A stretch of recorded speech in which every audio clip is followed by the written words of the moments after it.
World, this is Nick Jackson and welcome to your One Word Wednesday. Today, we're talking about love. Let's go.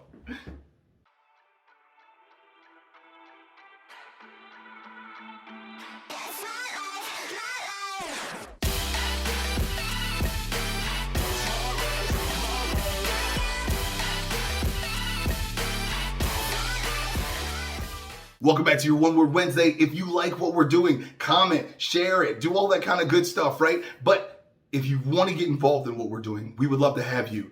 There's going to be links at the end of this video. Holla at us. Man, Love. I remember when I was a kid, right? And we're talking about love today, just so you know, for this One Word Wednesday.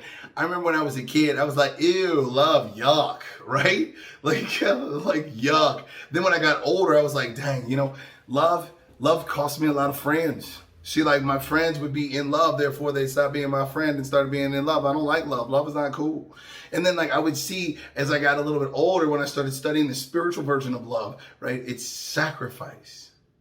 And then I would go back like, oh, I could see when I was in my 20s and teens, how I saw how somebody sacrificed for someone else meant they weren't sacrificing for me. Therefore, I don't like love. Or like when I was looking at love, like, ew, love is weak. So when someone dedicates themselves to sacrifice, what that means is that they are choosing something even over themselves. Like love means I'm willing to sacrifice, to lay down my life for this thing or this person, or this relationship, or this team, or this country. Like it's beautiful. Like when you think about love, like it's beautiful because love is not this weak, like, oh, look, we're so cute. Like love is a dedication, right? To giving your life to what you desire. Straight up. Like it is a dedication. It is like saying, okay, when I say I love you, this means that I put you over me. I will take a bullet for you. I will lay down my life for you. I will invest in you. I will do these things because I love you. And my question is, how many of us love ourselves, right? So in Speak Love, it looks like we're trying to get people to start talking in a loving way, but really no, this is a combative action that's going on in our minds where we're saying, okay, all of this evidence for me not to be lovable is here, and I'm choosing to look the other way, not ignoring, right? I recognize these things, but admiring the greatness in myself. And I choose to identify myself by that greatness, not the failure. Now, in that though, we need the failure, right? We need the failure to learn. So we're not trying to take the failure away, but for some reason, it becomes so much easier for me to listen to the critics, right?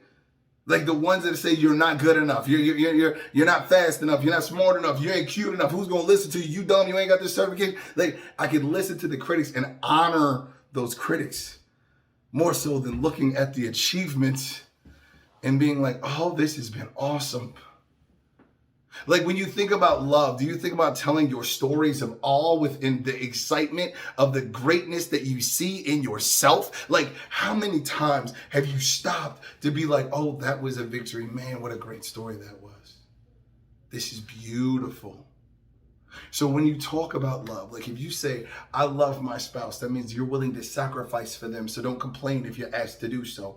When you say, oh, I love my team, that means you're willing to sacrifice to them. So don't complain if you are asked to do so. When you say, I love my country, when you say, I love my car, when you say, I love my whatever the blank is after I love my, or I love the, right? Then don't be frustrated when you're asked to sacrifice, because that's what it means. And I'm challenging each and every one of you to love yourself, to sacrifice whatever you need to sacrifice. And I mean literally detach, let go of the things that aren't bringing you health, wealth, and inspiration. Yo, this is Nick Jackson, and I challenge you to be the best motivational speaker for yourself and speak love. Peace.